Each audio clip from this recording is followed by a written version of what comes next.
तर नमस्कार मित्रांनो, आजच्या आपल्या या लेक्चरमध्ये तुमच्या सगळ्यांचं सहर्ष स्वागत आहे. इंग्लिश व्याकरणावरती ग्रामरवर चर्चा करतोय. काल आपण इंग्लिश ग्रामरचे बरेचसे भाग बघितले, ज्याच्यामध्ये आपण टेन्स बघितलं, व्हॉइस बघितलं आणि भरपूर सारे भाग आपण यूज्ड टू कसं वापरायचं त्यावरती आपण चर्चा केली. ॲज सून ॲज वर चर्चा केली. असे महत्त्वाचे भाग पाहिले, जे भाग आपल्याला बोर्डाच्या परीक्षेला ज्यावरती प्रश्न विचारले जातात. तर आज आपण पुढचे जर काही भाग जे आपले राहिले होते, पुढचे जे काही भाग राहिले होते पाठ, घटक त्यावर चर्चा करणार आहोत. जसं की क्वेशन टॅग राहिलेला आहे, डिग्री राहिलेला आहे, नॉट ओन्ली बट अल्सो राहिलेले आहे. अजून बरेचसे भाग आपले राहिलेले आहेत. तर त्या सगळ्या भागांवरती आज आपल्याला चर्चा करायची आहे. तर पुढचे जे राहिलेले भाग आजच्या आपल्या लेक्चरमध्ये आपण बघूयात. कालची व्हिडिओ जर तुम्ही नसेल बघितली, तर या व्हिडिओच्या खाली डिस्क्रिप्शनमध्ये मी एक लिंक दिले. त्या लिंकवर क्लिक करून तुम्ही कालची व्हिडिओ बघून घ्या. आणि सगळ्यात महत्त्वाची गोष्ट मित्रांनो, नवीन असाल तर चॅनल सबस्क्राईब करून त्या बाजूला असलेलं बेलचं बटन दाबायला विसरू नका. म्हणजे मी अपलोड केलेल्या प्रत्येक नवीन व्हिडिओची नोटिफिकेशन तुमच्यापर्यंत पोहोचेल. आणखी एक गोष्ट लक्षात घ्या मित्रांनो, व्हिडिओच्या खाली डिस्क्रिप्शनमध्ये मी आपल्या इंग्लिशच्या तुमची टेस्ट आहे ऑनलाईन टेस्ट तिची लिंक दिली. त्या लिंकवर क्लिक करून तुम्ही इंग्लिशची ऑनलाईन टेस्ट द्या. ती ऑनलाईन टेस्ट दिल्यानंतर तुम्हाला तिथे खूप चांगल्या प्रकारे समजेल की बाबा मला हा घटक किती कळाला हे तुमच्या लक्षात येईल. इंग्रजी व्याकरणाचा अभ्यास तुमचा किती झालाय, तयारी किती झाली हे काय तुम्हाला कळेल व्यवस्थित. तर व्हिडिओच्या खाली डिस्क्रिप्शनमध्ये दिलेल्या लिंकवर क्लिक करून तुम्ही नंतर पाहू शकताय. ऑनलाईन टेस्ट देऊ शकता. ठीक आहे. तर बघा आज क्वेशन टॅगवरती सुरुवात करूयात. क्वेशन टॅग पासून आपण सुरुवात करू. बघा याच्यामध्ये कसा विषय आहे, की ॲड अ क्वेशन टॅग म्हणजे काय? तर विधानार्थी वाक्याच्या शेवटी जोडलेला एक छोटासा प्रश्न. विधानार्थी वाक्याच्या शेवटी जो एक आपण छोटासा प्रश्न जोडतो, त्याला आपण टॅग म्हणतो. म्हणजे क्वेशन टॅगसाठी काही नियम आहे. पहिली गोष्ट वाक्य जर होकारार्थी असेल, तर त्याचा टॅग नकारार्थी करावा. म्हणजे एकंदरीत आपल्याला माहिती आहे, की बाबा राम इज गुड बॉय हे वाक्य जसं आहे तसं आपल्याला लिहावं लागतं. राम इज गुड बॉय हे जसं आहे तसं आपण लिहितो. इज गुड बॉय आपण हे वाक्य लिहिलं. त्याच्यानंतर एक कॉमा द्यायचा असतो आणि कॉमा देऊन नंतर काय करायचं याच्यामध्ये जे सहाय्यकारी क्रियापद आहे. सहाय्यकारी क्रियापद काय इज आहे. मग इजला नॉट लावायचा, फक्त इजंट लिहायचं आणि इजंट नंतर राम आहे. इजंट ही आपण करू. राम असल्यामुळे आपल्याला इजंट ही करता येईल. Isn't he. मुलगी असती तर इजंट शी वगैरे आपण या ठिकाणी केलं असतं. ओके. तर अशा पद्धतीने मित्रांनो आपल्याला टॅग करता येईल. आता इथं वाक्य जे आहे ते होकारार्थी आहे. त्याच्यामुळे इजंट नॉट लावला. पण नकारार्थी जर वाक्य असतं तर तो नॉट काढून टाकला असता. जसं की बाबा इथं आहे Ram is not a good boy. Ram is not a good boy comma दिला. आता ऑलरेडी इज नॉट आहे. इज नॉट आहे तर मग आपल्याला फक्त इज लिहायचं. इज ही प्रश्नचिन्ह झालं. तर जर का एखादं वाक्य जर का होकारार्थी असेल तर टॅग हा नकारार्थी करायचा आणि वाक्य जर का नकारार्थी असेल तर टॅग आपल्याला होकारार्थी करायचा आणि शेवटी प्रश्नचिन्ह देणं गरजेचं आहे. ते नाही दिलं तर आपले मार्क जाऊ शकतात. ही गोष्ट लक्षात घ्या. पुढचा मुद्दा बघा या ठिकाणी. पुढचा प्रश्न जर एखाद्या वाक्यात सहाय्यकारी क्रियापदच नसेल तर काय करायचं? वर्तमान काळ असेल तर डू किंवा डजचा वापर करायचा आणि किंवा भूतकाळ असेल तर डिडचा वापर करायचा. आता इथे बघा. Ram goes to school. आता गोज टू स्कूल ईएस लागलाय. इथं ईएस लागलाय. Goes to school. आता हे जे वाक्य आहे ते वर्तमान काळातलं आहे. मग डू वापरायचा का डज वापरायचा? तर लक्षात घ्या इथं गोज आहे. राम एकवचन आहे. एकवचन आणि गोज. इथं तुमच्या क्रियापदाला जो आहे येस किंवा ईएस प्रत्यय लागलाय. तर मग आपण इथं लिहायचं डझंट. इथं काय लिहायचं डझंट. ओके डझंट डझंट ही आपण लिहिलं प्रश्नचिन्ह झालं मित्रांनो एकदम सिंपल विषय. आता दे गो टू स्कूल इथं काय करणार मी स्वल्पविराम देणार. दे गो टू स्कूल इथं गो आहे करता तुमचा एकवचनी आहे. एकवचनी असेल तर डोंट या ठिकाणी लिहायचं. डोंट डोंट डोंट बाबा they don't they don't they लिहिलं प्रश्नचिन्ह. तर असं आहे. लक्षात घ्या हे वाक्य वर्तमान काळातलं आहे. राम गोज टू स्कूल वर्तमान काळातलं आहे. वर्तमान काळातलं जर वाक्य असेल आणि तुमच्याकडे जर क्रियापद दिलंच नसेल, आता इज दिलं तर इजंट लिहितो, वॉज दिलं तर वॉजंट लिहितो. पण क्रियापदच दिलं नसेल, तर वर्तमान काळ असताना डू किंवा डजचा वापर करायचा आणि त्याच्यानंतर डिडचा वापर केव्हा करायचा? ज्यावेळेस भूतकाळ असेल तर. आता राम गोज टू स्कूल इथं काय करायचं बाबा इथं येस किंवा येस प्रत्यय लागलाय क्रियापदाला म्हणजे तुमचा कर्ता एकवचनी आहे. कर्ता एकवचनी असेल तर डझंट वापरायचा. डझ वापरला आणि डझंट आपण काय केलं? राम आहे म्हणून ही. आणि इथं कर्ता अनेकवचनी होता. गो होतं. त्याला काही येस किंवा येस प्रत्यय लागलं नव्हतं. कर्ता अनेकवचनी होता. मग आपण काय लिहिलं? Don't they. कर्ता एकवचनी असेल तर डझंट डजचा वापर करायचा. अनेकवचनी असेल तर डूचा वापर करायचा. ओके. त्यामुळे इथं लिहिलं आपण एकवचनी असल्यामुळे कर्ता एकवचनी असल्यामुळं डझंट ही लिहिलं आणि कर्ता अनेकवचनी असल्यामुळे डोंट दे लिहिलं. आता बघा Ram went to school. Went म्हणजे तुमचा इथं भूतकाळ झाला. मग हे वाक्य जसं आहे तसं लिहायचं. कॉमा द्यायचा. वेंट आल्यामुळे इथे या ठिकाणी डिडंटचा वापर करायचा. डिडचा वापर करायचा. डिडंट आणि नंतर राम आहे म्हणून ही. डिडंट ही झाला विषय. ठीक आहे. They went to school. Same पूर्ण वाक्य जसं आहे तसं लिहायचं. आणि इथं डिडंट करता एकवचनी असू दे, अनेकवचनी असू दे. भूतकाळामध्ये डिडचाच वापर करायचा डिडंट आणि नंतर दे आहे म्हणून दे. डिडंट दे आणि मग प्रश्नचिन्ह. तर अशा पद्धतीने मित्रांनो आपण टॅग समजून घेऊ शकतो. आता याच्यावर आधारित बोर्डाच्या परीक्षेला जे काही प्रश्न विचारले होते टॅग या घटकावर आधारित ते आपण बघूयात. बघा, टॅग या घटकावर आधारित बघा हा जो प्रश्न आहे मार्च 2020 ला आपल्याला विचारला होता बोर्डाच्या परीक्षेला. इथं जर बघितलं, the next step should support and hold us without crack. आता इथं आपल्याला करेक्ट टॅग विचारलाय शोधायचा, तर इथं शुल्ड आहे म्हणजे शुल्डंट आला पाहिजे. शुडंट कुठे आहे बाबा? शुडंट आहे. शुडंट वापरायचा कारण वाक्य जे आहे ते होकारार्थी आहे, नॉट नाहीये. म्हणजे मला काय पाहिजे बाबा? शुडंट पाहिजे. शुडंट आणि नंतर मग काय पाहिजे बाबा? इथं द नेक्स्ट स्टेप आहे ते इट. स्टुडंट शुडंट इट कुठे आहे बाबा? हे बघा या ठिकाणी तिसऱ्या ऑप्शन मध्ये आहे. एकदम सोपा प्रश्न आहे मित्रांनो. एकदम सिंपल. टॅग आला तर त्याच्यामध्ये तुम्हाला चांगले मार्क मिळू शकतात. इथे बघा आता compound was luxuries with green grass. आता कंपाऊंड वॉज आलाय म्हणजे इथं संपला विषय. वॉज आला म्हणजे वॉजंट आला पाहिजे. वॉजंट इट आला पाहिजे. कुठे इथं वॉजंट इट बाबा दिसतोय का? वॉजंट इट ऑप्शन इथं नोव्हेंबर 2020 ला आलेला प्रश्न आहे. जर का वाक्य होकारार्थी असेल तर टॅग नकारार्थी केला पाहिजे. नकारार्थी वाक्य असेल तर टॅग होकारार्थी. एवढ्या गोष्टी लक्षात घ्या. अजून पुढे बघा हा पण प्रश्न जो आहे इथं इज आहे. म्हणजे इजंट शी आलं पाहिजे. इजंट शी कुठे सप्टेंबर 2021 ला विचारलेला आला इथं प्रश्न. त्याच्यानंतर वॉजंट आहे. मग इथं वॉजंट असल्यामुळे वॉज सी आलं पाहिजे. तर वॉजंट तुमचं जे वाक्य आहे ते कसं आहे नकारार्थी आहे. म्हणजे तुमचा टॅग होकारार्थी आला पाहिजे. म्हणजे इथं वॉज आला पाहिजे. वॉज शी या ठिकाणी आलं पाहिजे. वॉज शी कुठे बाबा इथं? वॉज शी डी ऑप्शन मध्ये. तर डी ऑप्शन करेक्ट आहे. तर तुम्हाला टॅग कळाला असेल नक्कीच. एकदम सिंपल विषय. इथं बघा. I humbly humbly accept I humbly accept this award. आता या ठिकाणी लक्षात घ्या इथं do I, don't I, did I का डिडंट आय. तर या ठिकाणी आय हम्बली म्हणजे ऍक्सेप्ट दिलं. आय हम्बली ऍक्सेप्ट म्हणजे ऍक्सेप्ट करणे. ईडी नाही लागला. वर्तमान काळ आहे या ठिकाणी. या ठिकाणी वर्तमान काळ असल्यामुळे तुम्हाला काय वापरायचं डू किंवा डजचा वापर करायचा आहे. पण इथं आपण काय करणार डूचा वापर करणार. या ठिकाणी काय करणार डूचा वापर करणार. का माहितीये का डोंट आय? कारण या ठिकाणी आय असल्यामुळे आय आय जर असेल किंवा करता अनेक वचने असेल तर आपण डूचा वापर करायचा. तर या पद्धतीने मित्रांनो डोंट आय हे आपलं उत्तर या ठिकाणी येऊ शकतं. ठीक आहे. पुढचा बघा प्रश्न आहे 6वा. ही रिसिव्ड हिचं ईडी लागला म्हणजे डीडचा वापर केला पाहिजे. डिडंट ही आलं पाहिजे. डिडंट ही इथं आहे. तर एकदम सोपं आहे. तुमचं भूतकाळ आहे म्हणून डिडंट ही मार्च 2023. आतापर्यंत बोर्डाच्या परीक्षेला सगळ्यात जास्त वेळा कुठल्या भागावर प्रश्न विचारला असेल तर क्वेश्चन टॅग वरती. त्याच्यामुळे टॅग हा नीट समजून घ्या. पुढचा आहे दे आर बघा. They are protective covers for the आयज. आता आर म्हणजे आरंट आणि दे आरंट दे आलं पाहिजे. आरंट दे बघा इथे आरंट दे झाला. तर इथे एकदम सोपं आहे. The sight of the food maddened him. तर या ठिकाणी मॅडेंडेड हिम इथं मॅडेंडेड ईडी लागलाय म्हणजे इथं डिडंट आला पाहिजे आणि याच्याऐवजी इट डिडंट इट संपला विषय. बघा पुढचा मुद्दा. पुढचे काही प्रश्न आता अफर्मेटिव्ह आणि निगेटिव्ह वरती चर्चा करू. आता अशा प्रकारे आपण बघितलं की बाबा टॅग वरती कशा प्रकारचे प्रश्न विचारले जातात. आता आपण निगेटिव्ह आणि अफर्मेटिव्ह वरती थोडीशी चर्चा करूयात. कशा प्रकारे इथे प्रश्न विचारले जातात निगेटिव्ह आणि अफर्मेटिव्ह वरती. बघा याच्यामध्ये निगेटिव्ह आणि अफर्मेटिव्हचा जर विचार केला तर वाक्य नकारार्थी किंवा होकारार्थी बनवा. फक्त तुम्हाला काय करायचंय नकारार्थीचा होकारार्थी बनवत असताना तुम्हाला विरुद्धार्थी शब्द आले पाहिजे. जसं की इथं सचिन इज नॉट स्ट्रॉंग. आता सचिन इज नॉट स्ट्रॉंग म्हणजे हे वाक्य नकारार्थी आहे.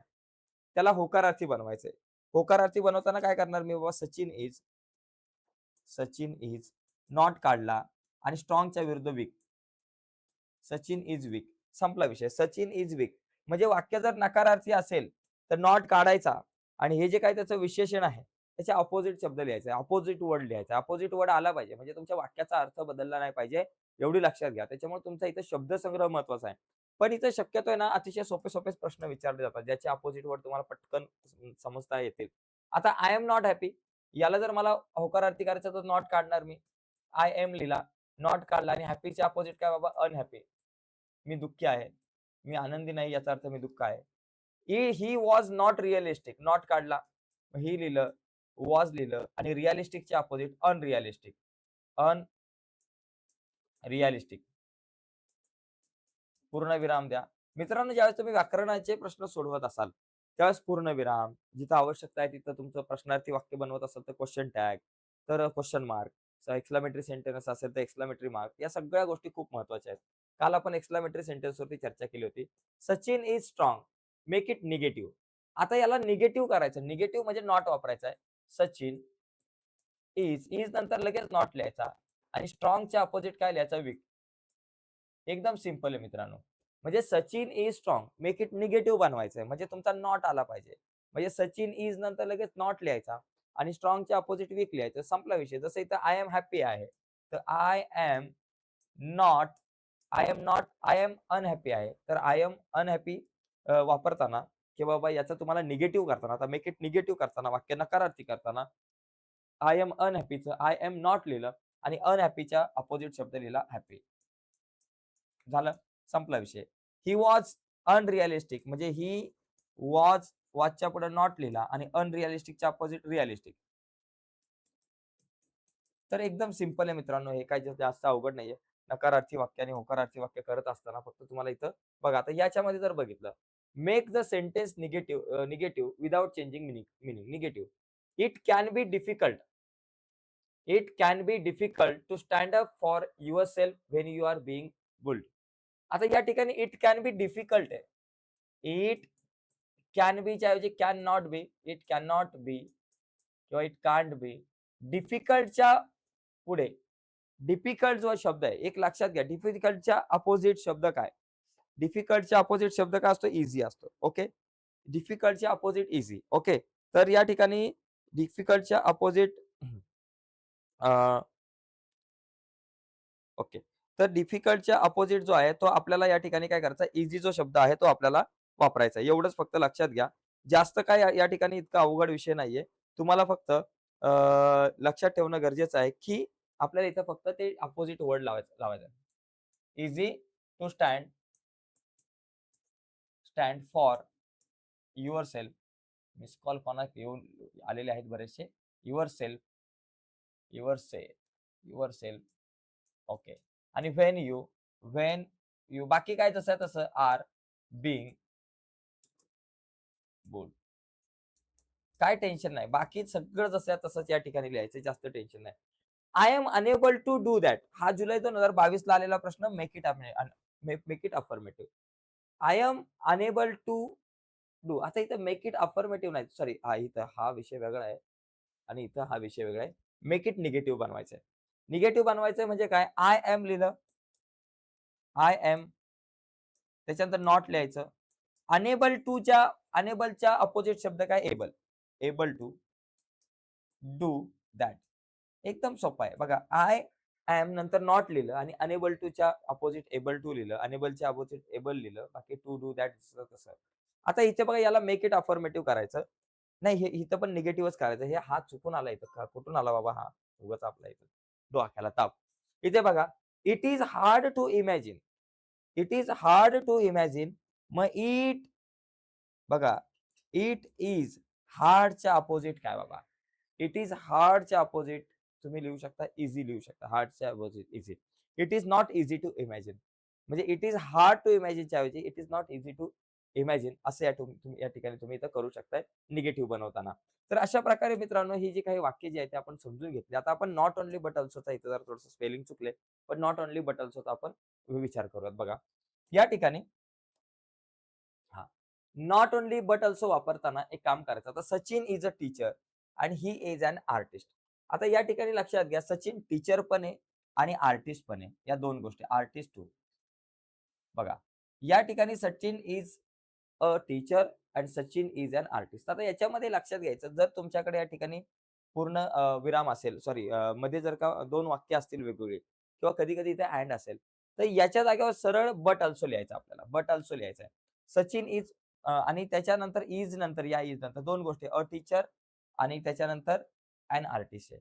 मग या ठिकाणी आपण काय करू? Sachin is not only teacher but also an artist. इथं टू काढून टाकू आपण. But also an artist too. Too लिहायची काय आवश्यकता नाही, कारण बट अल्सो आलेला आहे. त्याच्यामुळे Sachin is not only teacher but also but also an artist. ही इज जो आहे तो काढून टाकायचा. Sachin is not only teacher but also artist. तर आता आपण काय करू? प्रत्यक्षात परीक्षेला आलेले काही प्रश्न आहेत ते आपण बघू. बघा, किंवा त्याच्या अगोदर आपण आणखी इतर काही प्रश्न बघूया. जसं की he is smart and hard working boy. मग ही इज दोन गोष्टी याच्या बाबतीत. हा स्मार्ट पण आहे आणि हार्ड वर्किंग सुद्धा आहे. मग ही इज नंतर स्मार्टच्या अगोदर नॉट ओन्ली आणि अँड काढून त्याच्याऐवजी बट अल्सो लिहायचा. बाकी काहीच नाही करायचं. He is not only not only smart but also hard working. बघा, he is not only smart but also hard working. संपला विषय. एकदम सिंपल आहे. I like tea, I like coffee. आता आय लाईक डबल डबल आला त्याला काढायचा. म्हणजे I like not only tea but also coffee असं येईल. I like not only tea but also coffee. आपण मी फास्ट का सांगतोय कारण आपली रिव्हिजन चालू आहे. या गोष्टीवर मी जास्त डिटेलमध्ये ऑलरेडी चर्चा केलेली आहे. आपण परीक्षेला आलेले पण काही प्रश्न बघू. But he was tired and weak with hunger. बघा, ही वॉज टायर्ड. आता इथं बट काढून टाकू कारण ऑलरेडी आपण बट ऑल्सोचा वापर करणार आहे. He was not only tired but also weak with hunger असं आपण लिहू. ही वॉज बट डबल लिहायची काही गरज नाही. He was not only tired but also weak with hunger. Okay, झाला. पुढे बघा, the uses of simple and short sentences add to simplify of the book. बघा, adds to simplify of the book. The uses of not only simple but also short sentence. बघा इथं the uses of not only simple, इथं लिहा not only. The uses of not only simple आणि add काढून त्याच्याऐवजी लिहायचं but also. एवढंच आहे बघा. The uses of not only simple but also short sentence add to the simplicity of the book. बस एवढंच करायचंय. बाकी याच्यामध्ये काय जास्त टेन्शन घ्यायचं नाही बरं का. पुढे बघा, आता ही परीक्षेला आलेले काही प्रश्न आपण आता याच्यावर जरा डिटेलमध्ये चर्चा करू. They were totally drench and happy. आता दे वेअर, ते काय झाले होते टोटली ड्रेंच म्हणजे पूर्णपणे भिजले होते आणि हॅपी सुद्धा होते. या दोन गोष्टी आहेत त्यांच्या बाबतीत, त्या दोघांच्या बाबतीत. मग दे वेअर लिहिल्यानंतर एका गोष्टीच्या बाबतीमध्ये आपण काय करू. दे वेअर, एका गोष्टीच्या अगोदर आपण नॉट ओनली लिहायचं. Not only totally drench. Okay, totally drench, totally drench but also happy. तर या ठिकाणी बघा, ते बघा, ते फक्त पूर्णपणे भिजले नव्हते तर ते आनंदी सुद्धा होते असा याचा अर्थ होतो. मार्च 2020 ला आलेला प्रश्न. ऑल द चिल्ड्रेन एक्सेप्ट भोली वेअर हेल्दी अँड स्ट्रॉंग. बघा, ऑल द चिल्ड्रेन्स एक्सेप्ट भोली वेअर हेल्दी आणि स्ट्रॉंग. ही दोन या ठिकाणी विशेषण आहे त्या मुलांच्या बाबतीत. मग इथं आपण लिहू शकतो ऑल द चिल्ड्रेन एक्सेप्ट भोली सोडून बाकी सगळे मुलं वेअर नॉट ओनली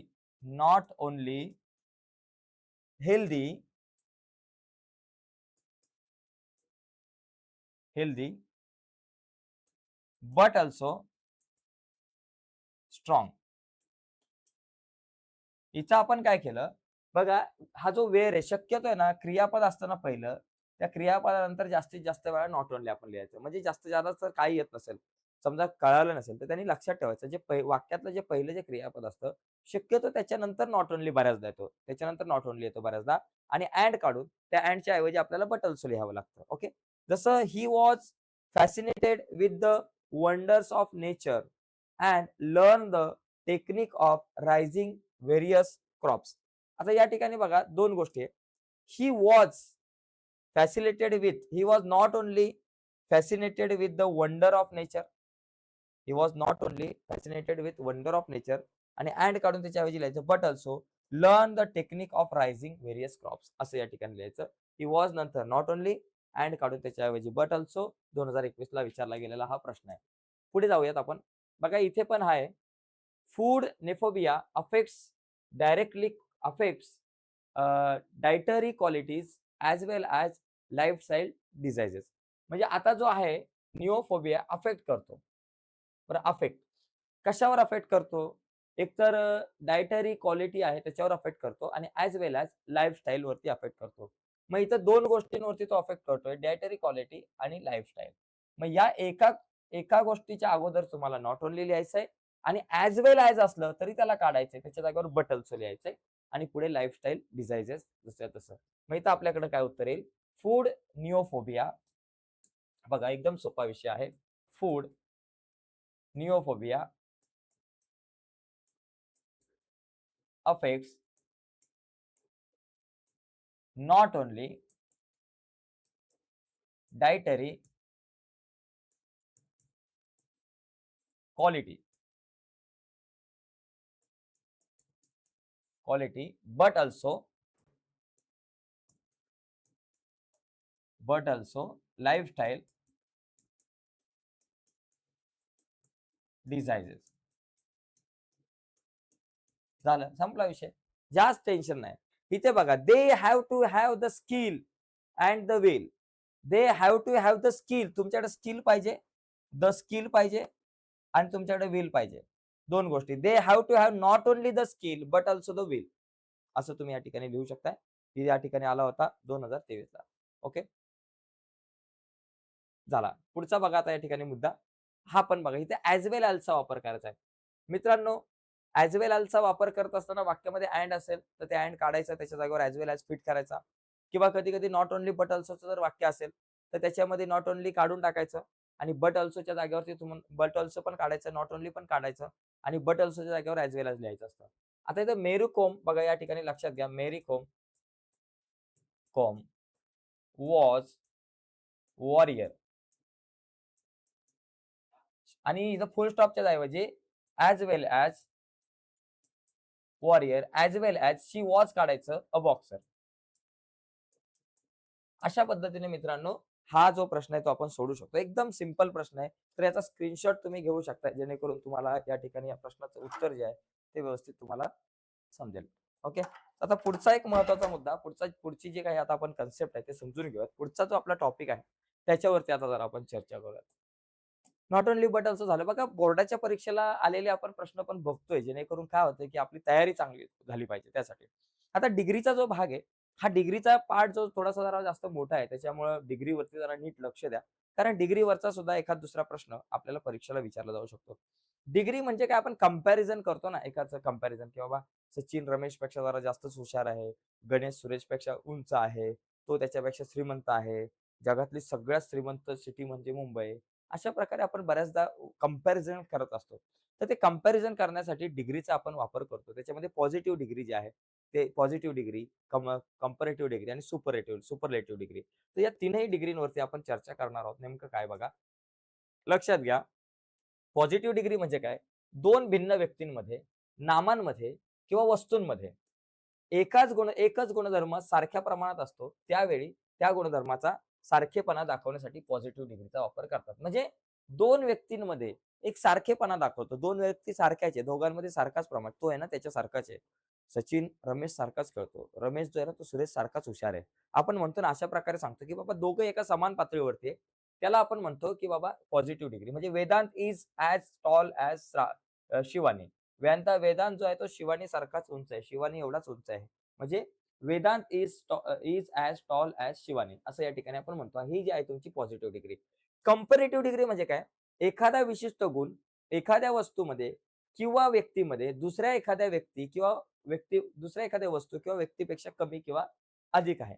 म्हणजे पॉझिटिव्ह डिग्री म्हणजे काय? दोघं एका समान लेव्हलला आहे. आणि कंपॅरेटिव्ह डिग्रीमध्ये काय माहिती एक थोडासा वरच्या लेव्हलला आहे, एक खालच्या लेव्हलला आहे. तुलना दोघांमध्येच आहे. कंपॅरेटिव्ह डिग्रीमध्ये सुद्धा तुलना दोघांमध्येच आहे. पॉझिटिव्ह डिग्रीमध्ये तुलना दोघांमध्येच केली जाते. पण त्या दोघांमध्ये दोघं समान पातळीवरती आहेत. हा त्याच्यासारखाच आहे. बरोबर? पण कंपॅरेटिव्हमध्ये काय आहे, की हा त्याच्यापेक्षा जास्त आहे. म्हणजे एखादी वस्तू आणि दुसऱ्या वस्तूची तुलना केल्यावरती एखादी वस्तू दुसरीपेक्षा जरा जास्तच क्वालिटीची असेल किंवा जास्त असेल. म्हणजे एकंदरीत बघा Raju is clever than Shyam. Raju is cleverer than Shyam. Cleverer than Shyam. म्हणजे राजू जो आहे तो श्यामपेक्षा हुशार आहे. Cleverer than Shyam. म्हणजे इथं इथं जर बघितलं तर Vedant is tall as Shivani. जर आता तुम्ही इथं म्हटलं Raju is as clever as Sam असं जर म्हटलं गेलं असतं, तर राजू श्याम इतकाच हुशार आहे. पण इथं काय म्हटलंय Raju is cleverer than Shyam. Raju हा श्यामपेक्षा जास्त हुशार आहे. म्हणजे एखादा दुसऱ्यापेक्षा जास्त वरचढ असतो. त्यावेळेस तुमची कंपॅरेटिव्ह डिग्री. दोघं समान लेव्हलला असतील, त्यावेळेस पॉझिटिव्ह डिग्री. या दोघांचा विचार केला ना मित्रांनो, की इथं एकाचं दुसऱ्याशीच कंपेअर आहे. एकतर एका वेळेस दोघं समान लेव्हलला आहे, एका वेळेस एखादा वरच्या लेव्हलला आहे. पण सुपरलेटिव्ह डिग्री मध्ये कसं, ज्यावेळेस 2 पेक्षा अधिक म्हणजे सचिन संपूर्ण वर्गामध्ये सचिनपेक्षा हुशार कोणी नाही. म्हणजे आता त्या सचिनची जी तुलना आहे ती संपूर्ण वर्गाशी केली. म्हणजे ज्यावेळेस एका व्यक्तीची, एका वस्तूची तुलना इतर जास्त वस्तूंशी किंवा इतर त्यापेक्षा 2 किंवा अधिक व्यक्तींशी केली जाते, तेव्हा तिथं सुपरलेटिव्ह डिग्री होते. म्हणजे श्वेता इज द क्लेव्हरेस्ट गर्ल. ती हुशार, सगळ्यात हुशार मुलगी आहे. क्लेव्हरेस्ट गर्ल म्हणजे सगळ्यात हुशार मुलगी आहे. क्लेव्हर जर शब्द आला नुसता तर तो पॉझिटिव्ह डिग्री. क्लेव्हरर आला तर तो जो आहे तो तुमचा सुपर कंपॅरेटिव्ह डिग्री आणि क्लेव्हरेस्ट आला तर तुमची झाली तुमची जी डिग्री आहे ती सुपरलेटिव्ह डिग्री. या सगळ्या गोष्टी तुम्हाला माहिती आहेत. त्याच्यामुळे मी शॉर्टमध्ये सांगतोय, की पॉझिटिव्ह डिग्रीमध्ये तुम्हाला हे माहिती आहे, कशाप्रकारे शब्द बदलतात. क्लेव्हरर, क्लेव्हरर, क्लेव्हरेस्ट या पद्धतीनं तुम्ही या सगळ्या गोष्टी समजून घेऊ शकताय. तुमच्या लक्षात आलं या 3 डिग्री. आता आपण यावरचे प्रश्न काही बघूयात. जसं की एकाची तुलना एकाशी करत असताना कंपॅरेटिव्हचे पॉझिटिव्ह डिग्रीमध्ये रूपांतर होत असताना कसं करायचं? जर तुम्हाला कंपॅरेटिव्ह डिग्रीचं एखादं वाक्य आहे, त्याला जर पॉझिटिव्ह डिग्रीमध्ये करायचं असेल, जसं की Pune is bigger than Kolhapur. Pune is bigger than Kolhapur. Pune जे आहे ते कोल्हापूरपेक्षा मोठं आहे. तुलना दोघांमध्येच आहे, पण ही कंपॅरेटिव्ह डिग्री आहे. इथं सांगितलं की पुणे ही कोल्हापूरपेक्षा मोठी सिटी आहे. कोल्हापूरपेक्षा काय बाबा मोठी सिटी आहे म्हटलं गेलेलं आहे. दोघांमध्ये तुलना आहे, पण एक जरा सिटी मोठी आहे. आता याचं मला पॉझिटिव्ह करायचं डिग्री. पॉझिटिव्ह डिग्री म्हणजे दोघं समान लेव्हलला मला आणून ठेवायचे आहेत. मग काय करायचं? सगळ्यात पहिली गोष्ट द्यान नंतर येणारे नाम, सर्व नाम वाक्याच्या सुरुवातीत लिहायचं. द्यान नंतर जे येणारं जे नाम आहे या ठिकाणी कोल्हापूर. द्यान नंतर काय आलं बाबा कोल्हापूर. बघा द्यान नंतर येणारं कोल्हापूर त्याला आपल्याला सुरुवातीला लिहायचं. तर त्या कोल्हापूरला बाबा मी लिहिलं सुरुवातीला. जे द्यान नंतर येईल त्याला सुरुवातीला लिहायचं. जे शेवटी आहे त्याला पहिलं लिहायचं, जे पहिलं आहे त्याला शेवटी लिहायचं. लक्षात घ्या. पुणे आता शेवटी गेला पाहिजे. म्हणजे कोल्हापूरला आधी आणायचं, पुण्याला आता शेवटी पोहोचवायचं. त्याच्यानंतर क्रियापद वापरून ॲज किंवा सो ॲज लिहायचं. क्रियापद वापरलं मी. क्रियापद वापरल्यानंतर या ठिकाणी मी क्रियापद लिहिलं, इज लिहिलं. आता या ठिकाणी लक्षात घ्या, वरती जर तुम्ही बघितलं, तर वरचं जे वाक्य आहे, आता याच्यानंतर लक्षात घ्या, हे वरचं वाक्य होकारार्थी आहे. तर ते होकारार्थी असलेलं वाक्य नकारार्थी करायचं. लक्षात घ्या, दिलेले वाक्य होकारार्थी असेल तर नकारार्थी करावे, नकारार्थी असेल तर होकारार्थी. म्हणून आपण कोल्हापूर लिहिलं. त्याच्यानंतर या ठिकाणी मी काय लिहिलं बाबा, क्रियापद लिहिलं आणि त्याच्यानंतर नॉट लिहिलं. कारण वाक्य होकारार्थी होतं म्हणून नॉट लिहिलं आणि नॉट नंतर नेहमी सो लिहायचं. नॉट, सो आणि नंतर बिगरचं बिग, नंतर परत ॲज आणि मग पुणे. म्हणजे Kolhapur is not so big as Pune असं या ठिकाणी होईल. पुणे शेवटी गेलं एवढं लक्षात घ्या. म्हणजे पहिलं तुम्हाला काय लिहायचंय? पहिलं आपलं या ठिकाणी कोल्हापूर जो शेवटचं जे नाव त्याला पहिलं लिहिलं कोल्हापूर. म्हणजे द्यांच्या नंतर येणारं नाम किंवा सर्वनाम जे आहे ते आपण पहिलं लिहिलं. त्याच्यानंतर क्रियापद लिहिलं. नंतर नॉट लिहिलं. नॉट नंतर सो लिहिलं आणि नंतर हे बिगरचं बिग लिहिलं. नंतर ॲज लिहिलं आणि मग पुणे लिहिलं. म्हणजे पुणे इज बिग्गर दॅन कोल्हापूरचं काय झालं? Kolhapur is not so big as Pune. अशा प्रकारे आपल्याला हे लिहिता येईल. ठीक आहे. हे वाक्य तयार होईल. म्हणजे पॉझिटिव्हचे कंपॅरेटिव्ह करताना. आता इथं बघा कसं होईल? You are taller than I. मग इथं लिहू शकतो आय एम. पहिलं आय लिहिलं. शेवटी जो होता त्यानंतरचा आय लिहिला, नंतर एम लिहिला. एम नंतर मला काय करायचं? क्रियापद लिहायचं. सॉरी, आय नंतर मी क्रियापद लिहिलं एम. म्हणजे पहिला कर्ता लिहिला, त्याच्यानंतर क्रियापद लिहिलं. आता मला काय करायचं? वाक्य काय आहे? होकारार्थी आहे. म्हणजे नकारार्थी म्हणजे नॉट लिहायचं. नॉट लिहिल्यानंतर सो लिहायचं आणि टॉलरचं लिहिलं टॉल. सो इथं 6 झाला. सो, टॉल, नंतर ॲज आणि काय बाबा राहिलं यू. ॲज यू लिहिलं, विषय संपला. झाला. त्याच्यानंतर बघा, Mahabaleshwar is cooler cooler than 5 गणी. पहिलं द्यान नंतरचं 5 गणी लिहा. 5 गणी लिहिलं. 5 गणी नंतर क्रियापद. 5 गणी एकटंच आहे. म्हणजे क्रियापद काय बाबा इथं इज आहे. 5 गणी इज नंतर मला वाक्य हे जे आहे ते तुमचं कसं आहे वाक्य होकारार्थी आहे. म्हणजे नकारार्थी करायचं म्हणजे नॉट लिहायचं. 5 गणी इज नॉट. नॉट नंतर सो लिहायचं.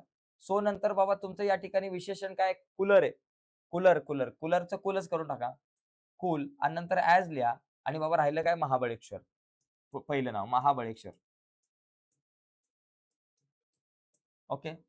तर अशा प्रकारे पूर्णविराम देऊन विषय संपला. आता इथे बघा हां. A mother is more than the earth. हे लिहा. The mother is more than the earth. आता हे तुम्हीच ट्राय करा. आता मी हे नॉट वालं तुम्हाला सांगतो. Mohan is not more curious curious than Radha. आता या ठिकाणी पहिलं राधा, शेवटचा जो राधा आहे त्याला आपण पहिलं लिहू बाबा राधा. राधा नंतर इज सहाय्यकारी क्रियापद आलंय. वाक्य जर का तुमचं नकारार्थी असेल तर होकारार्थी करावं लागेल. इथं नकारार्थी आहे म्हणून इथं इजच लिहायचं आणि इज नंतर ॲज लिहायचा, सो नाही लिहायचा. जर नॉट असेल तर नॉट नंतर सो लिहायचा, इज नंतर ॲज. म्हणजे Radha is as more curious आहे, त्याच्याऐवजी फक्त क्युरियस लिहायचं. मोर क्युरियसच्या ऐवजी फक्त क्युरियस लिहायचं. ॲज लिहायचं आणि नंतर बाबा मोहन. मोहन. मोहन. तर अशा पद्धतीने मित्रांनो तुम्ही कंपॅरेटिव्हचं अ, प सॉरी तुम्ही पॉझिटिव्हचं कंपॅरेटिव्ह, कंपॅरेटिव्हचं पॉझिटिव्ह तुम्ही करू शकता. ठीक आहे. आता या ठिकाणी बघा इथं हीच वाक्य आपण इथे पुन्हा एकदा घेतलेली आहे. जसं की हे तुम्ही सोडवलं असेल, mother is more than the earth. The earth is not so much as a mother. असं आपण तयार करू शकतो. पुढची आता काही वाक्य बघूया त्याच्यामध्ये. पिढीचे सीडी करताना. आता पॉझिटिव्हचे कंपॅरेटिव्ह करताना. मगाशी काय केलं सगळीकडे आपण कंपॅरेटिव्ह जी डिग्री होती तिचं पॉझिटिव्ह केलं. आता पॉझिटिव्हचं कंपॅरेटिव्ह जर करायचं असेल तर सेम आहे फक्त ॲज, सो ॲज बघा ॲज आणि त्याच्यामध्ये ॲडजेक्टिव्ह ॲज किंवा नॉट सो ॲडजेक्टिव्ह ॲज नंतर आलेले नाम नंतर आलेले नाम किंवा सर्वनाम वाक्याच्या सुरुवातीला लिहायचं आहे. म्हणजे शेवटचं जे नाम असेल, सर्वनाम असेल त्याला पहिलं लिहायचं, बाकी विषय संपला. दुसरी गोष्ट त्यानंतर सहाय्यकारी क्रियापद व मुख्य क्रियापद वापरून दिलेले वाक्य होकारार्थी असेल तर नकारार्थी करा, नकारार्थी असेल तर होकारार्थी करा. आणि विशेषणाला प्रत्यय लावायचा आहे. परंतु विशेषणाचा बदल अनियमित होत असेल तर विशेषणापूर्वी मोर वापरावे. ओके. त्यानंतर द्यान हा संबंधदर्शक शब्द वाक्याच्या सुरुवातीस आलेले नाम शेवटी घ्यावे. सॉरी द्यान हा संबंधदर्शक शब्द वापरून वाक्याच्या सुरुवातीस आलेले नाम शेवटी लिहावे. आता नियम सांगण्यापेक्षा इथे करून बघूयात आपण. Pune is not as big as Mumbai. तर पहिलं लिहायला पाहिजे मुंबई. मुंबई लिहिलं. त्याच्यानंतर सहाय्यकारी क्रियापद लिहायचं. त्याच्यानंतर हा ॲज काढून टाकायचा. नॉट पण काढून टाकायचा आणि ह्या बिगला लावला बिग्गर. बिग्गर नंतर दॅन लिहायचं आणि मग हे पुणे. Bigger than Pune. म्हणजे Mumbai is bigger than Pune असं या ठिकाणी होईल. आपण आणखी थोडीशी उदाहरणं बघू म्हणजे तुम्हाला नेमकं समजेल काय विषय आहे. सगळ्यात पहिली गोष्ट काय करायचं, याच्यामध्ये ना तुम्हाला सांगतो काय-काय काढून टाकायचं आहे. पहिली गोष्ट हे ॲज हा भाग काढून टाकायचा आहे मला. मी तुम्हाला सांगतो काय-काय काढून टाकायचं. तुमची आता ही डिग्री कुठली आहे ती ओळखा. ही जी डिग्री आहे ती तुमची कंपॅरेटिव्ह डिग्री आहे. सॉरी ही जी तुमची डिग्री आहे you can not run as fast as या ठिकाणी लक्षात घ्या. इथे जर आपण पाहिलं याच्यामध्ये रन, रन. आता या ठिकाणी रन. तर या ठिकाणी इथे आपल्याला एक लक्षात घ्या, एकच मिनिटं जरा आपण इथे जरा काहीतरी गडबड झालेली आहे. या ठिकाणी बरोबर आहे. आपलं आता हे पॉझिटिव्ह डिग्रीची आहे वाक्य. सॉरी कंपॅरेटिव्ह डिग्रीची वाक्य आहे. त्याला आपल्याला आता या ठिकाणी पॉझिटिव्ह डिग्रीची आहे. त्याला आपल्याला कंपॅरेटिव्हमध्ये करताना आपण काय करणार? पहिला आय लिहिला. या ठिकाणी फास्ट आहे. पहिला आय. बघा याच्यामधून काय-काय काढायचं ते मी तुम्हाला सांगतो पहिली. पहिली गोष्ट म्हणजे ॲज काढा. हा ॲज काढायचा आहे. त्याच्यानंतर हा नॉट काढायचा आहे. वाक्य जर नकारार्थी असेल तर होकारार्थी करण्यासाठी नॉट काढावा लागेल. आता मी पहिली गोष्ट काय करणार, जो शेवटीचाच नाऊन आहे त्याला आपण अगोदर लिहिणार. त्याच्यानंतर लगेच क्रियापद लिहून टाकू. आय एम क्रियापद लिहिलं. क्रियापद लिहिल्यानंतर आय एम बाबा run faster than I am run लिहा आय एमच्या ऐवजी आय कॅन येतं बघा. यू कॅन दिलंय. त्यामुळे आपण इथं आय कॅनच लिहू कारण इथं लिहू शकतोय. You can not run as fast as I. मग आपण लिहू आय कॅन आणि आय कॅन नंतर रन लिहा आणि नंतर फास्टचं फास्टर करा आणि नंतर मग काय करा दॅनचा वापर करायचा इथं आपल्याला दॅन आणि त्याच्यानंतर शेवटी बाबा यू. बघा I can run faster than you. Okay. अशा पद्धतीने हे तयार होऊ शकतं. म्हणजे नॉट ॲज काढलं. सो ॲज असेल तर सो ॲज काढायचं. पहिला लिहिला आय, शेवटचं नाउन. त्याच्यानंतर क्रियापद इथं आहे कॅन. नंतर रन लिहिलं आपण आणि फास्टचं फास्टर केलं आणि नंतर दॅन लिहायचं आणि दॅन लिहून मग तुमचं पहिलं जे काही नाउन आहे त्याला आपण लिहिलं शेवटी. तसंच इथं this flower is not so beautiful as that flower. आता या ठिकाणी तुम्हाला काय करायचंय, या ठिकाणी नॉट काढून टाकायचं आहे आणि ॲज आणि सो या सगळ्यातलं आपल्याला इथे काढून टाकायचं आहे.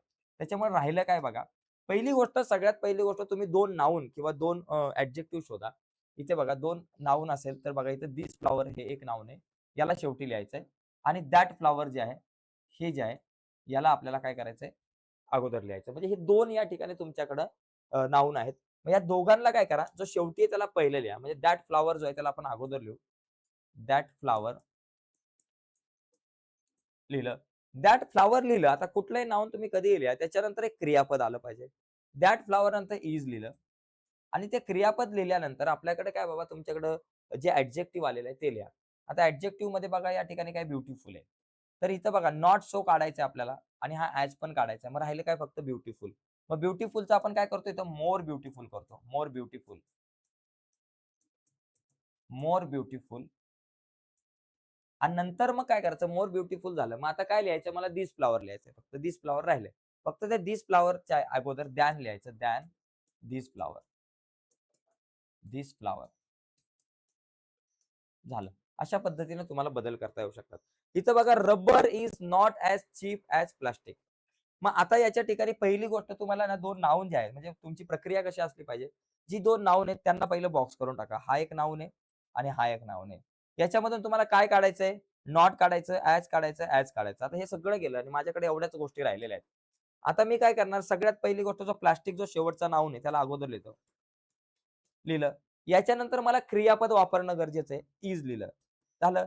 त्याच्यानंतर मला काय करायचं जे या ठिकाणी तुम्हाला हे दिलेलं आहे विशेषण चिप. तर चिपचं चिपर लिहून टाका. चिपर आणि त्याच्यानंतर मला रबर लिहायचं. पण त्या रबरच्या अगोदर दॅन लिहायचं. Cheaper, than, rubber. तर अशा पद्धतीने आपल्याला हा मुद्दा सॉल्व्ह करता येईल. ओके.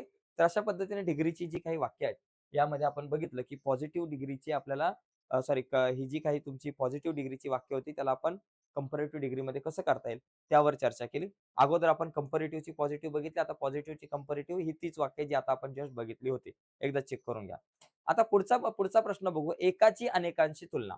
ज्यावेळेस एकाची अनेकांशी तुलना, तर इथे लक्षात घ्यायचं जेव्हा दिलेल्या वाक्यातील एकाची तुलना एकाचीच असते, म्हणजे एकाची तुलना एकाशीच असते, त्या वाक्यामध्ये पॉझिटिव्हचं कंपॅरेटिव्ह आणि कंपॅरेटिव्हचं पॉझिटिव्ह होतं. पण त्याचं सुपरलेटिव्ह कधीच होणार नाहीये. एकाशी तुलना असताना सुपरलेटिव्ह कधीच होणार नाही. अनेकांशी तुलना असेल एकाची, तेव्हा सुपरलेटिव्हचा उपयोग होतो. म्हणजे एकाची अनेकांची तुलना असल्यावर म्हणजे या प्रकारामध्ये एका नामाची अनेक नामांशी एकाच गुणधर्माबाबत तुलना केलेली असते. एवढं लक्षात घ्या. आता बघा या प्रकारात वाक्याची पीडी, सीडी, एसडी सगळे होतात. Positive degree, comparative degree, superlative degree तिन्ही होतात. जसं की इथं Kolkata is larger than any other city in India. Comparative to positive. कंपॅरेटिव्हचं पॉझिटिव्हमध्ये. आता लक्षात घ्या कंपॅरेटिव्ह आणि पॉझिटिव्हचं आपण या ठिकाणी बघू अनेकांची तुलना करत असताना. Kolkata is larger than any other city in India. म्हणजे ती जी आहे ना, भारतातल्या सगळ्या सिटीपेक्षा लार्ज आहे, मोठी आहे, असं या ठिकाणी म्हटलंय. तर याच्यामध्ये काय करायचं सांगतो. पहिली गोष्ट कोलकाता आहे आणि दुसरी गोष्ट in India, city in India. City in India या दोघांचा विषय आहे. म्हणजे कोलकाताची तुलना सिटी सगळ्या भारतातल्या ज्या काही सिटी आहेत त्या सगळ्या सिटींशी केलेली आहे. ओके. मग या ठिकाणी आता बघा लक्षात घ्यायचंय, की याला तुम्हाला सुरुवातीला लिहिणं गरजेचं आहे. आणि याच्यामध्ये बघा दॅन एनी अदर हा काढायचा. दॅन एनी अदर काढायचा याच्यामधून. अशा प्रकारचं जर वाक्य असेल, एकाची तुलना अनेकांशी करत असताना दॅन एनी अदर जर असेल, तर त्याला काढायचा आणि सुरुवात करायची नो अदर सिटी. नो अदरने सुरुवात करायची. वाक्याची सुरुवात नो अदरने करायची आणि नो अदरने केल्यानंतर हे जे दुसरं जे नाऊन आहे तुमचं, याला N2 आपण म्हणू शकतो. जे दुसरं जे नाऊन आहे, त्याला लिहायचं आधी city in India. No other बघा no other city in India नंतर क्रियापद इज ॲज लार्ज ॲज आणि कोलकाताला शेवटी लिहून टाकायचं. तर ही जी प्रोसेस आहे, ही जरा लक्षात घ्या. कोलकाताला आपण शेवटी लिहायचं म्हणजे तुमचा पहिला no other city in India, नंतर सहाय्यकारी क्रियापद इज आणि नंतर लार्ज ॲज शेवटी मग कोलकाता. अशा पद्धतीने आपल्याला या सगळ्या गोष्टी कराव्या लागतील. ठीक आहे, लक्षात आलं तुमच्या? आता बघा, आता काय होतंय? याच्यामध्ये काही वाक्य काय केलं आपण? दॅन एनी अदर ऐवजी नो अदर घेऊन वाक्याची सुरुवात केली. त्यानंतर कर्त्याच्या वचनाप्रमाणे सहाय्यकारी क्रियापद घ्यायचंय. म्हणजे या ठिकाणी लक्षात घ्या, दॅन एनी अदर ऐवजी आपण काय केलं, की सुरुवात केली नो अदरने. त्याच्यानंतर आपण काय केलं, कर्त्याच्या वचनाप्रमाणे सहाय्यकारी क्रियापद किंवा मुख्य क्रियापद वापरून विशेषणाचे मूळ रूप ॲज मध्ये लिहिलं बघा. Ashok was greater than any other king of India. आता या ठिकाणी अशोक हा एक विषय आणि किंग ऑफ इंडिया म्हणजे अशोकाची तुलना भारतातल्या सगळ्या किंग्सशी केलेली आहे, की बाबा Ashok was greater than any other king of India. मग या ठिकाणी दॅन एनी अदरला काढून टाकायचं आणि नो अदरने सुरुवात केली. आणि नंतर किंग ऑफ इंडिया आणि नंतर मग सहाय्यकारी क्रियापद वॉज आणि हा जो ग्रेटर आहे त्याला ॲज मध्ये टाका. ग्रेट ॲज आणि अशोक जो आहे त्याला शेवटी लिहा. तर अशा पद्धतीने आपल्याला हा प्रश्न करता येईल. पुढे बघा Lata is better than any other बघा Lata is greater than any other singer. आता एनी अदर सिंगर म्हणजे एनी अदर सिंगर म्हणजे जितके काही सिंगर आहेत भारतामध्ये, त्या सगळ्या सिंगरपेक्षा लता जे आहेत ते ग्रेटर आहेत, बेटर आहेत.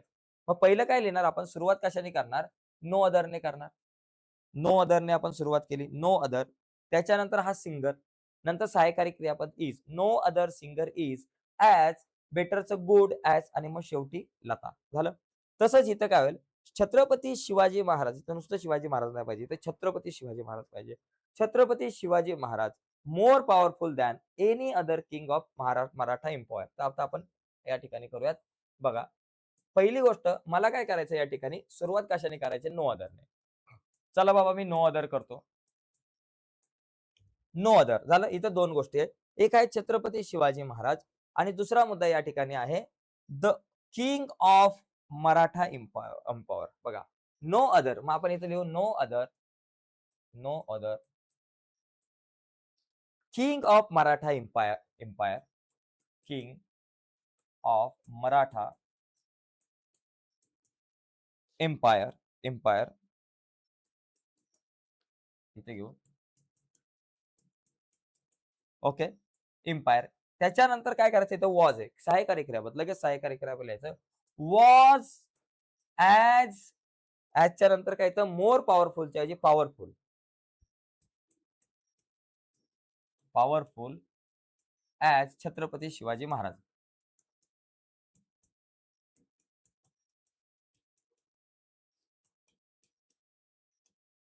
छत्रपती शिवाजी महाराज. झालं मित्रांनो, एकदम सोपा विषय आहे.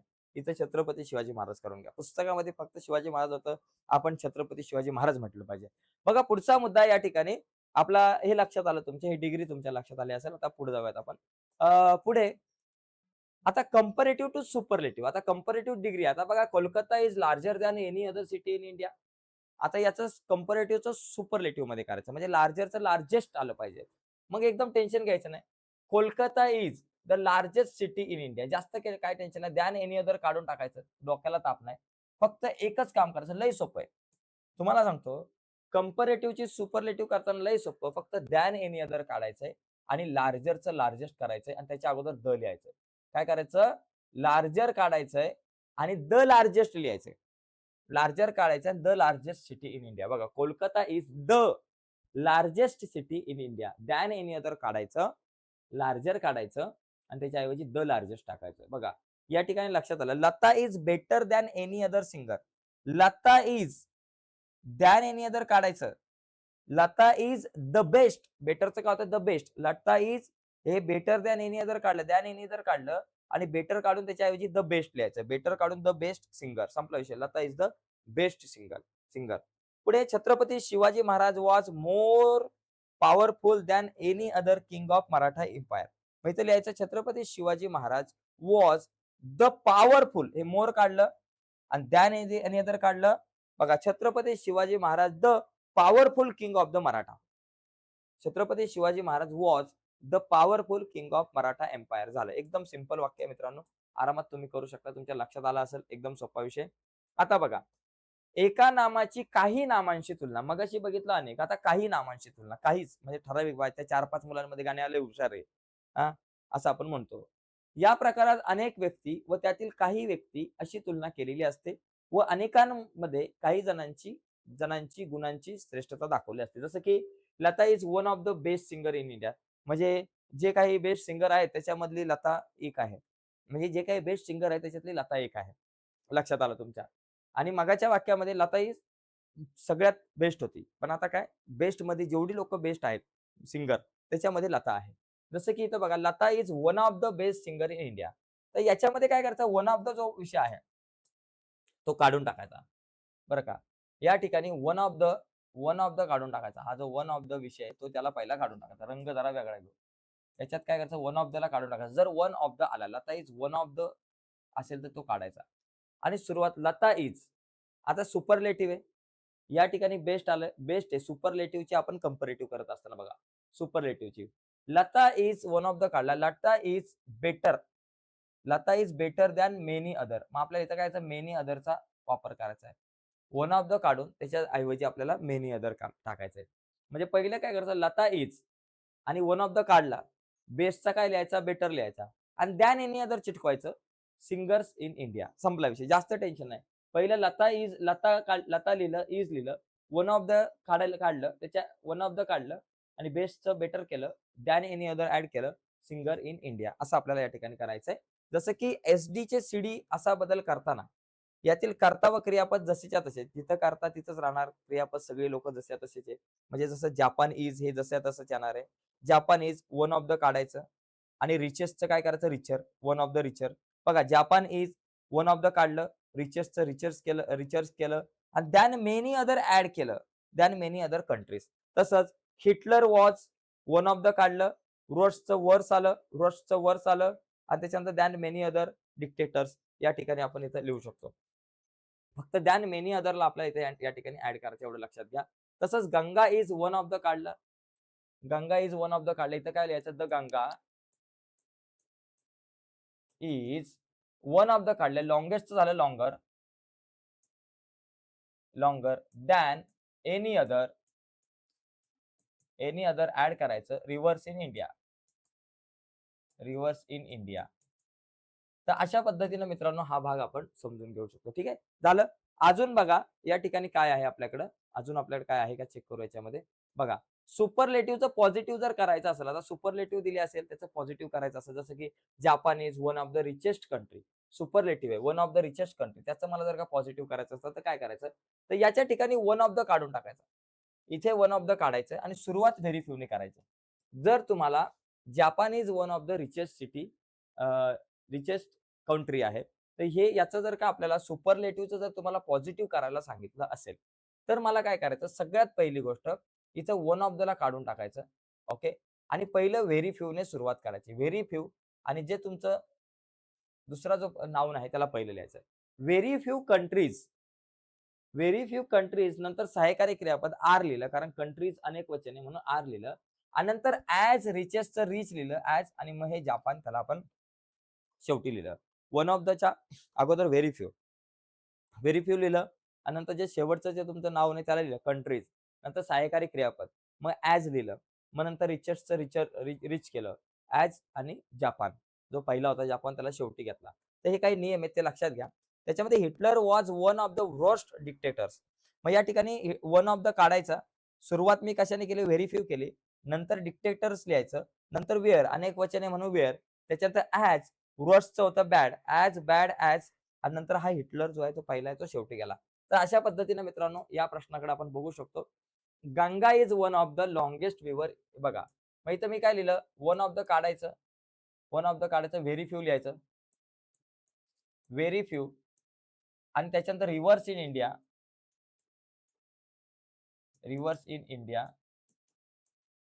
Very few rivers in India. इजचं काय होतं? आर, कारण अनेक वचने आर. ॲज लॉंगेस्टचं होतं लॉंग ॲज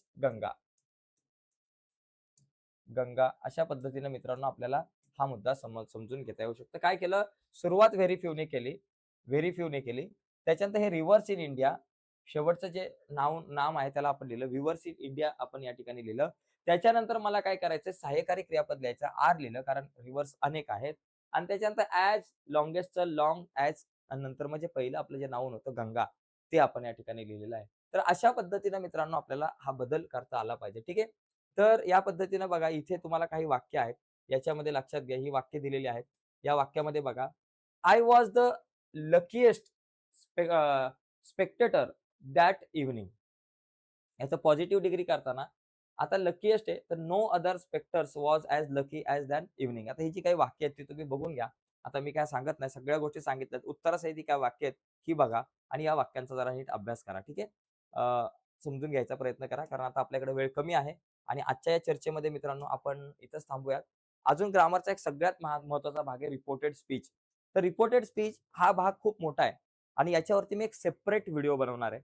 तर ती व्हिडिओ उद्या मी याच्यावरती एक सेपरेट व्हिडिओ बनवेल रिपोर्टेड स्पीच, कारण खूप डिटेलमध्ये खूप मोठा भाग आहे. त्याच्यामुळे याच्यावरती आपल्याला जरा जास्त वेळ लागणार. त्याच्यामुळे याच्यावरती मी एक वेगळी व्हिडिओ बनवणार आहे. तर आजच्या या चर्चेमध्ये मित्रांनो आपण इथंच थांबूयात. नक्कीच तुम्हाला व्हिडिओ आवडले असेल तर व्हिडिओला लाईक करा. नवीन असाल आपल्या YouTube चॅनलवर, अजूनपर्यंत चॅनल सबस्क्राईब नसेल केला तर आत्ताच आपला चॅनल सबस्क्राईब करून त्या बाजूला असलेलं बेलचं बटन दाबायला विसरू नका. आणि जर तुम्ही व्याकरणावरच्या जर का टेस्ट दिल्या नसतील तर या व्हिडिओच्या खाली डिस्क्रिप्शनमध्ये लिंक आहे. त्या लिंकवर क्लिक करून तुम्ही ग्रामरच्या टेस्ट द्या आणि त्या टेस्ट देऊन तुमच्या लक्षात येईल, की मला व्याकरणाचा भाग किती कळालेला आहे. ठीक आहे? तर आता इथेच थांबूयात. धन्यवाद मित्रांनो. बाय सर्वांना.